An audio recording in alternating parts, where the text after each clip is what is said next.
오늘 읽은 히브리서 9장 1절에서 5절 말씀 속에 보면 이 히브리서 기자는 그 구약 시대에 하나님이 귀하게 여겼던 법궤에 대해서 말씀하고 있습니다.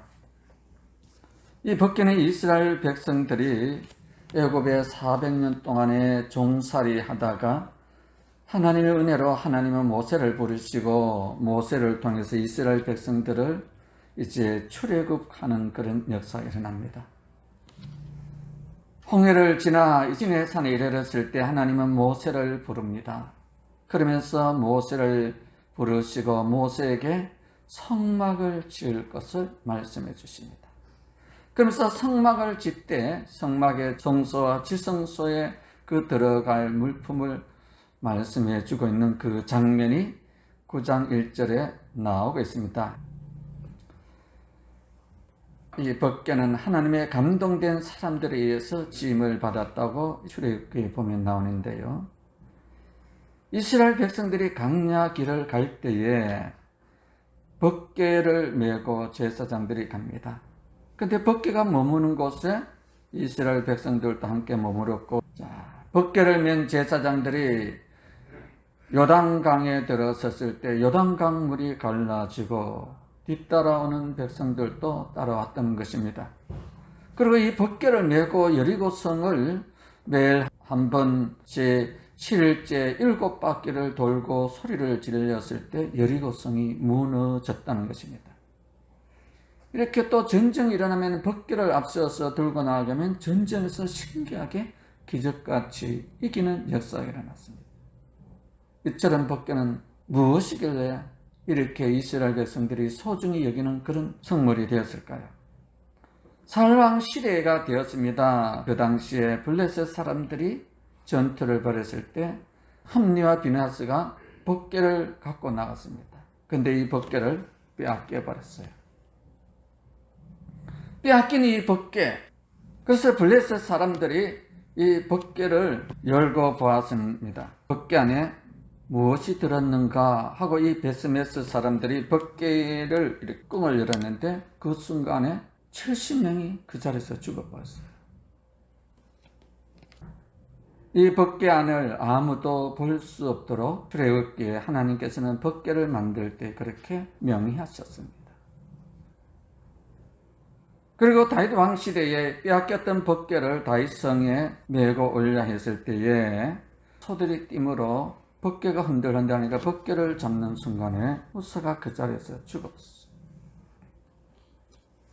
아무나 이 법궤를 만지지 말라고 하나님은 출애굽기에 말하고 있습니다. 구약의 이스라엘 백성들은 법궤와 더불어 살았고 법궤를 가장 소중하고 귀하게 여겼었습니다.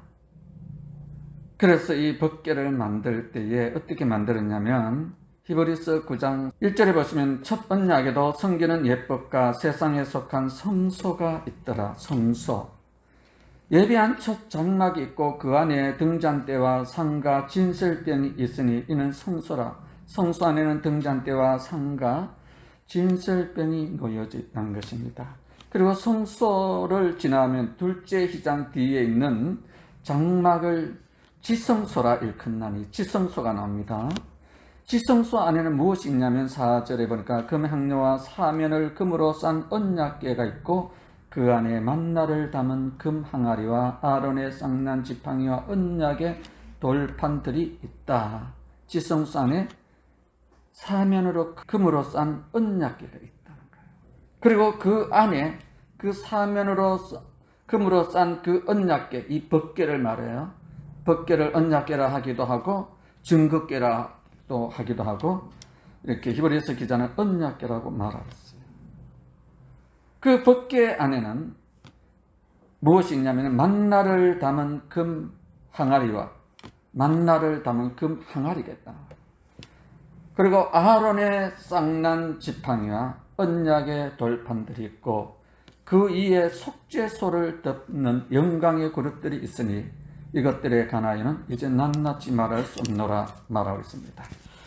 자, 여기 보면은 언약궤가 있는데 금으로 안팎으로 싼 언약궤가 있는데 그 법궤를 금 항아리 였고 아론의 쌍난 지팡이 상잔에 였고 또 언약 두 돌판 10계명을 엮고 그 위를 덮었어요. 그 덮은 그걸 가지고 덮개를 뭐라 하냐면 속죄소라고 말해요. 속죄소. 이 속죄소, 그 뚜껑을 덮다 이 말이에요. 히브리어는 카프레트라고 말하고 있어요. 카프레트란 이 말의 뜻은 뚜껑, 덮개란 이 말이에요. 이 덮개를 그 위에 5절에 그 위에 속죄소를 덮었다는 거예요. 그래서 속죄소 위에는 그룹을 양 끝에 이렇게 세워놨다는 거예요. 이 속죄란 이 말은 덮는다 이런 의미예요. 그리고 우리의 죄를 덮어주신다. 이걸 속죄라는 거예요. 우리의 죄를 하나님이 볼 수 없도록 예수 그리스도의 피로 덮어주실 때 우리가 하나님 앞으로 나아가는 거죠. 이걸 은혜라고 해요. 은혜. 이 속죄소를 다른 말로 시온소라고 그래요. 하나님께서 인간의 죄를 덮어주시고 용서해 주시는 그 장소를 시온소. 때로는 그 속죄소 위를 은혜의 보호자라고 해요. 하나님이 그 자리에 앉는다는 거예요. 하나님이 이 속죄소 위에 앉을 때에 인간의 모든 죄악을 덮어주신다. 주님이 오셨다. 성령님이 임하셨다. 하나님이 임재하셨다. 그걸 은혜의 보호자라고 해요. 오늘 이 히브리서 9장 4절에 보면 법궤 속에 이 세 가지가 들어있었다 그랬어요. 만나를 담은 금 항아리. 이 만나는 이스라엘 백성들이 40년 동안의 광야를 지내오면서 그 200만이 넘는 그 인구가 하늘에서 매일 밤마다 내려온 떡이, 양식이 하늘에서 그냥 내려온 거예요. 하늘에서 너희들이 마음껏 먹을 양식이 내려온다니까 이스라엘 백성들이 뭐라 했냐면 어떻게 하늘에서 우리 200만이 아침에 일어나면 밥이 내려온다고 웃기는 소리 하지 마라. 이런 사람도 있다는 거야. 생각을 해보십시오. 그렇지 않겠습니까? 이 강야에서 누가 밥을 짓겠어요? 근데 그 메마른 강야에서 눈 뜨고 아침에 일어나면은 하늘에서 그 200만 되는 식구들이 그냥 다 풍족하게 먹을 수 있는 하늘에서 양식이 내려왔다는 거예요. 놀랍지 않겠습니까? 너무너무 엄청나니까요. 사람들이 못 믿는 거예요. 하늘에서 내려온 양식을 생명의 양식이라 그래요. 신약에 와서는 우리 예수님이 친히 내가 하늘에서 내려온 양식이다. 내가 생명의 떡이다. 예수 그리스도를 믿으면 우리는 영원히 살 수 있는 영생의 복을 누릴 수 있다는 거예요. 만나이면 예수 그리스도를 상징하기도 해요. 근데 왜 하나님께서는 그 법궤 안에 그 금으로 싼 이 법궤 안에 만나를 넣어라 했을까요? 민수기 11장 4절과 6절에 보시면 이렇게 나옵니다. 그들 중에 섞여 사는 다른 인종들이 탐욕을 품음에 탐욕을 품었다는 거예요. 하늘에서 만나가 내려왔는데 그 중에 어떤 사람들이 탐욕을 품었다는 거예요. 그래서 이스라엘 자손도 다시 울며 이르되 이 만나 먹는 것이 지겹고 싫다는 거예요. 하늘에서 매일 아침에 눈을 뜨면 그 200만 명이 넘는 그 인구들이 밥을 그 실컷 먹고 나서도 이 만나 때문에 울었다는 거예요. 이 더 이상 이제 만나가 먹고 싶지 않다는 거예요. 성경에서는 그 앞구지는 뭐냐? 탐욕 때문에 울었다는 거예요. 인간의. 그러면서 어떻게 말하냐면 그래서 누가 우리에게 고기를 주어 먹게 할꼬. 밥이 싫으니까 이제는 누가 우리에게 고기를 주어 먹게 할꼬. 우리가 애굽에 있을 때에 값없이 생선과 애와 수박과 부초와 파와 마늘들을 먹었는 것이 생각나거늘 노예 생활하면서 자기들이 뭐 돈 주고 사지 않고 주인이 다 줬으면 공짜로 먹었다는 거지. 근데 광야 와서는 우리는 값없이 애고해서 생선도 먹고 참외도 먹고 수박도 먹고 부추와 마늘도 먹었는데 이제 우리의 정력이 쇠약해도다. 광야에서 만나만 먹고 나니까 우리의 정력이 쇠약하도다. 이 만나 외에 보이는 것이 아무것도 없도다. 그러면서 만나를 먹으면서 이스라엘 백성들이 원망을 했다는 거예요. 이것이 인간입니다. 하늘에서 그냥 그 양식을 200만원 먹을 양식을 주면 감사를 해야 되는데 감사가 아니라 원망과 불평과 탐욕이 일어났다는 거예요. 민수기 21장에는 이스라엘 백성들이 이 만나를 먹으면서 뭐라고 표현했냐면 우리 마음이 이 하찮은 음식 만나를 싫어한다. 이 만나는 별것 아니다. 우리는 이 음식 싫어한다는 거예요. 와, 광야에서 안 먹으면 죽는데도 자기들이 농사 짓는 것도 없으면서도 하늘에서 내려온 이 만나를 먹으면서도 이제는 지긋지긋해. 이 만나가 싫었다. 이건 별 볼 일 없다 이 말이에요. 우리에게 고기를 달라는 거예요. 그래서 하나님은 이스라엘 백성들에게 내가 고기를 주겠다. 그러면서 메추라기를 몰아부어줘. 근데 메추라기를 시컷 먹고 메추라기가 이빨 사이에 낀 게 있을 때에 하나님이 그때 진노하셔서 기브롯 핫다와에서 엄청난 숫자가 죽임을 당했습니다. 성경은 이렇게 말하고 있습니다. 민수기 11장 34절에 그곳 이름을 기브롯 핫다라 불렀으니 욕심을 낸 백성을 거기 장사했습니다. 욕심을 낸 백성들을 하나님이 거기 장사 지냈다는 겁니다. 하나님이 주신 만나 위에 다른 탐욕을 부렸던 이것을 만나를 먹은 욕심의 죄라 이렇게 나옵니다. 법궤 안에 이 만나를 간직하라고 후세 사람들에게 교훈이 되도록 법궤 안에 금 항아리 속에 만나를 담았다. 만나는 우리 인생을 하여금 탐욕, 인간의 이 근원적인 죄악이 뭐냐? 욕심이야. 욕심. 두 번째로 아론의 쌍난 지팡이를 넣으라는 거야. 여러분, 아론의 쌍난 지팡이는 아론은 대제사장이었어요. 출애굽을 할 때 하나님은 모세의 형 아론을 대제사장으로 삼았어요. 그리고 난 후에 이스라엘 백성들이 모세와 아론을 원망하기 시작합니다. 왜 쟤들만 대제사장이 됩니까? 왜 저들만 우리의 지도자가 돼야 됩니까? 하나님이 왜 모세와 아론만 자꾸 말만 듣습니까? 그러면서 이 백성들이 모세와 아론을 그 대제사장이 됐다는 거, 우리도 대제사장이 되게 해달라고 레위 지파들이 막 그렇게 원망과 불평을 하고 항의를 합니다. 그때 하나님께서는 모세로 하여금 모든 지파의 지팡이를 갖고 오라. 지팡이를 갖고 온 곳에 각 지파의 이름을 쓰게 합니다.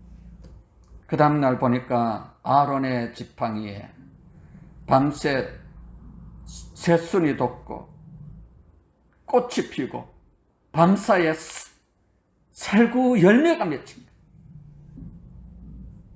이 지팡이는 죽은 나무예요.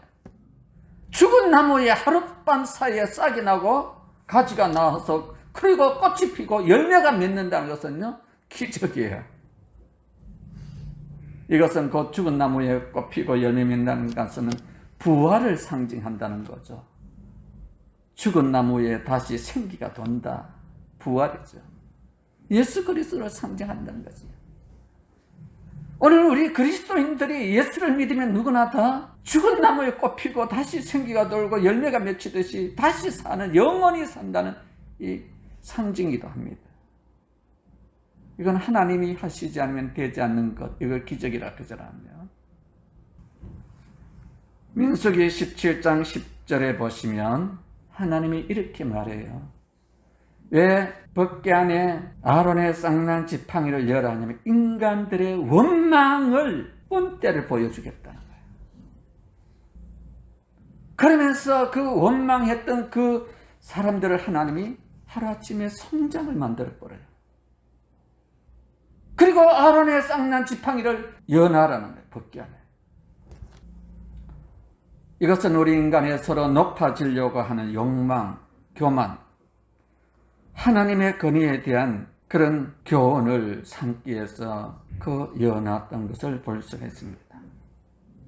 세 번째로 이 벗게 안에는 언약의 돌판들이 있고 이렇게 납니다. 4절에 보면 언약의 돌판은 십계명이죠. 십계명을 요약하면 위로는 하나님을 사랑하고 아래는 사람을 사랑하는 사랑의 계명이잖아요. 십계명이 한마디. 하나님은 사랑이시라 하시고 우리 예수님은 사랑의 예수님이시. 기독교의 핵심은 사랑입니다. 이 성경을 한마디로 쫙 요약하면 사랑이 나오는 거죠. 우리에게 왜 율법을 지키라는 하냐면 우리가 하나님을 사랑하고 이웃을 사랑하라고 우리에게 주신 거죠. 우리라 하여금 이 세상을 살아갈 때 사랑으로 살면 천국을 누리는 것이에요. 그러나 우리가 이 세상을 살면서 사랑으로 살지 않고 미움을 갖고 원망 불평을 갖고 살면은 이 세상은 지옥으로 바뀌게 되어 있습니다. 내가 그 사람을 사랑하면 내 마음이 천국이 되지만 내가 그 사람을 미워하면 내 마음이 지옥이 되는 것이죠. 그래서 하나님의 나라는 사랑의 나라예요. 천국은 사랑이 있는 것이고 지옥은 미움이 있는 것이죠. 그래서 사단은 우리로 하여금 자꾸 미움을 이어요. 하나님의 은혜를 받고 나면 예수님을 만나고 나면 무엇이 나타나냐면 우리 마음이 사랑의 사람으로 바뀌게 되었어요. 은혜 받고 나면 다른 게 필요 없습니다. 내 마음이 사랑으로 바뀌어지는 것이 축복 아닙니까? 근데 이 이스라엘 백성들이 하나님께 이 율법을 받았지만 사랑으로 살려 했지만 이 강야에서 자꾸 미워하는 거야. 증오가 일어나는 거야. 다시 말해서 하나님 말씀에 불순종하며 살아가는 거야. 이 법궤 안에는 우리 인간의 물론 법궤 속에는 신학자의 여러 가지 견해가 있어요. 그 중에 하나는 법궤의 모든 것은 예수 그리스도를 상징해요. 그러나 또 다른 한편으로서는 성경 속에 보면 이 만나라든지 하나님이 주신 신령한 만나 그걸 보고도 우리 속에는 하나님께 원망 불평을 하고 아론의 쌍난 지팡이 같이 그렇게 하나님이 그것을 그 아론을 대제사장으로 세웠다지만 하나님이 모든 것을 하신다고 하는데도 인간의 마음에는 미움과 시기와 질투가 일어나고요. 하나님이 우리로 하여금 이 세상을 살아갈 때 말씀대로 살아가라고 말씀을 주셨지만 인간은 늘 불순종하는 죄성이 있다는 거예요. 창세기 에덴 동산에 아담과 하와를 창조했었어요. 그런데 아담과 하와가 행복한 이 동산에서 선악과를 따먹는 사건이 나오면서 인류의 죄가 뭔지를 보여주고 있습니다. 선악과를 따먹게 된 그 동기 아담과 하와의 이 세 가지 구체적인 죄가 나옵니다. 첫 번째로 탐욕이 아담 마음속에 하와 마음속에 들어왔다는 거예요. 선악과를 보니 먹음직스럽기도 하고 탐스럽기도 했다는 것입니다. 이 선악과를 따 먹으면 내가 하나님처럼 될 것 같은 욕망이 생긴다는 거예요. 사단은 우리 마음속에 욕심을 자꾸 심니다. 사람의 마음에 욕심이 생기면 결국은 무너지게 되었습니다. 두 번째는 교만한 마음이 들어오기 시작합니다. 사단이 하와에게 너가 그것을 먹는 날에 내 눈이 밝아져 너 하나님같이 된다. 인간의 자리에서 하나님의 자리를 넘보는 교만하는 것이 막 들어요. 우리가 살다 보면 남들보다 우리가 모르게 좀 잘하게 되면 왠지 모르게 어깨가 으쓱거리고 목이 뻣뻣해지기 시작하고 그러지 않습니까? 이것이 사람의 본성이에요. 교만한 것.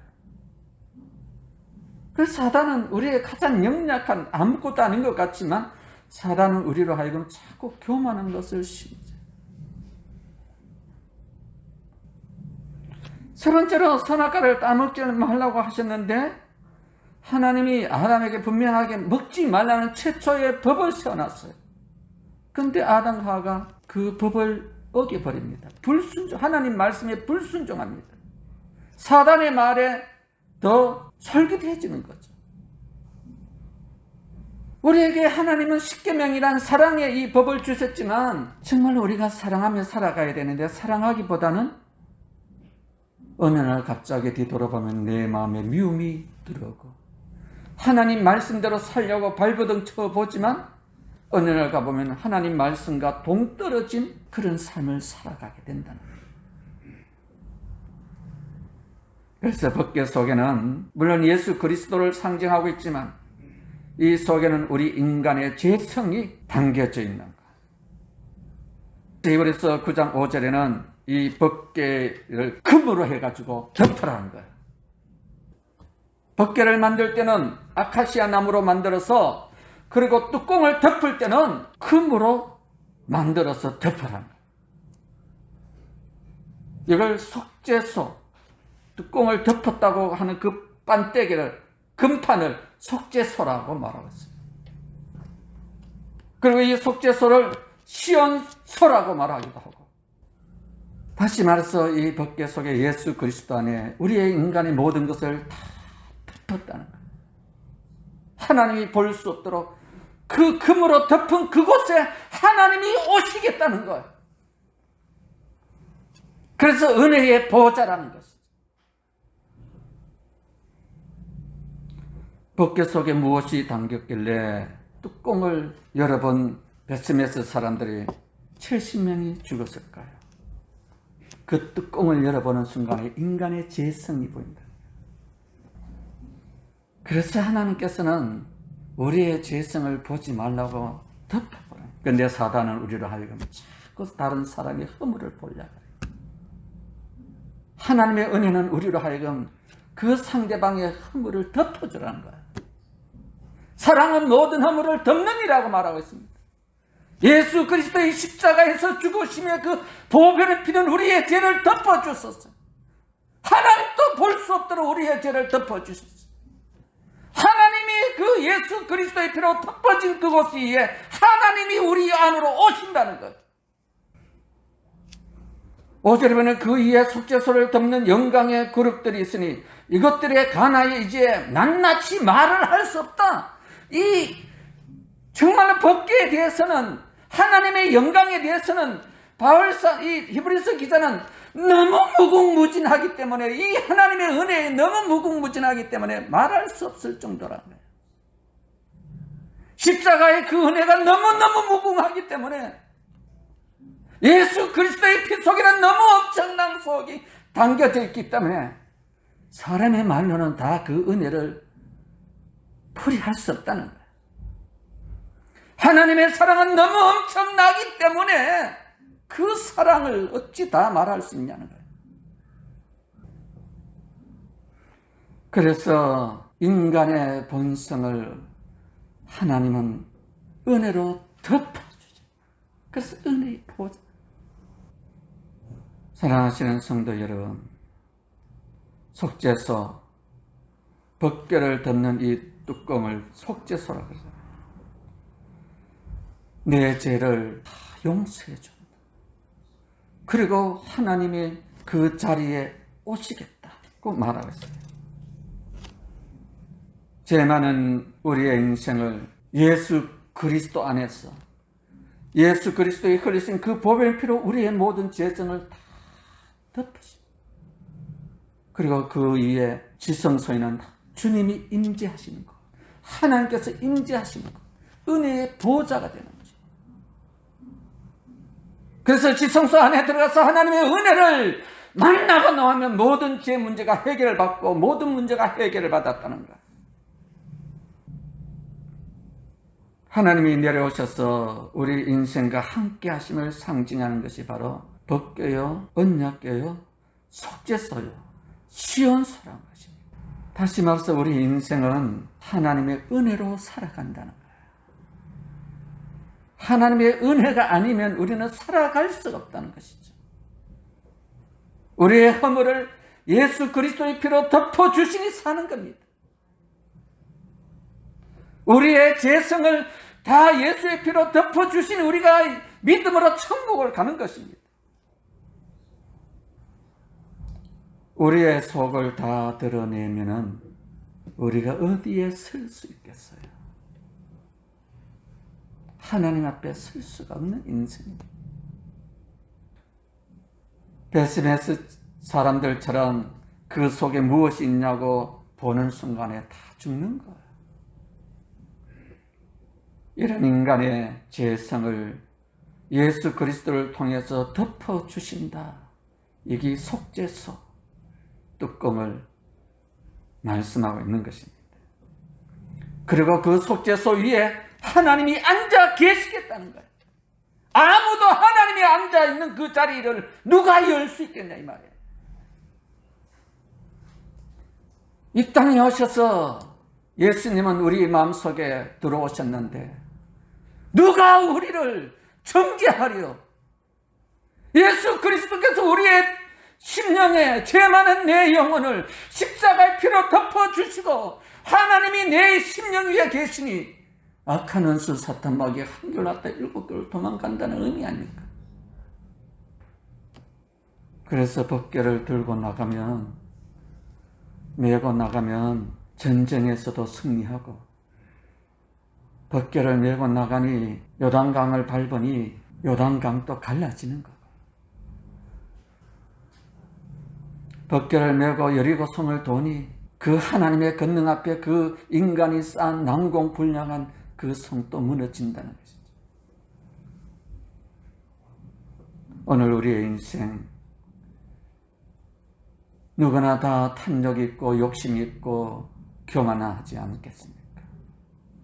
그러나 주님이 우리를 덮어주시니 하나님이 우리를 이끌어 가시니 주님과 함께 하시니 주님과 함께 가는 곳마다 하나님의 놀라운 은혜가 나타나지 않겠습니까?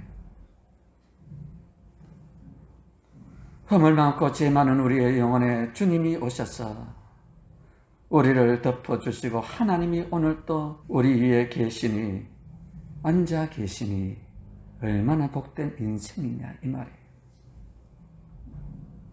우리 마음속에 죄가 없는 사람이 누가 있겠습니까? 우리 속에는 들여다보지 못했을 뿐이지 우리 속에는 미움도 있고 증오도 있고 교만도 있고 원망도 있고 불평이 왜 안 나오겠습니까? 그러나 다 지성소로 속죄소로 덮어주시니 주님의 피로 덮어주시니 하나님이 함께 하시니 오늘도 우리는 이 자리에 나와 예배드리고 있고 주님의 은혜로 우리를 덮어주시니 이것이 놀라운 축복이 아니겠냐 이 말이에요. 우리의 죄를 다시 기억지 아니하시겠다고 그 은혜로 우리를 덮어주시고 우리와 함께 하신 그 주님을 우리가 지금 믿고 달려가야 될 줄 믿습니다. 그래서 로마서 11장 13절에 보면 바울사는 이렇게 고백합니다. 깊도다 하나님의 지혜와 지식에 부유함이요 그의 판단은 측량치 못할 것이며 그의 길은 찾지 못할 것이다. 하나님의 그 지혜와 하나님의 그 하시는 그 일은 우리 인간으로 도저히 할 수가 없다는 거예요. 단지 우리는 그 사랑 그 은혜 너무 감사하고 정말 그것이 너무나 크고 위대하다. 그것을 하나님 앞에 우리는 감격하며 살아가야 될 줄로 믿습니다.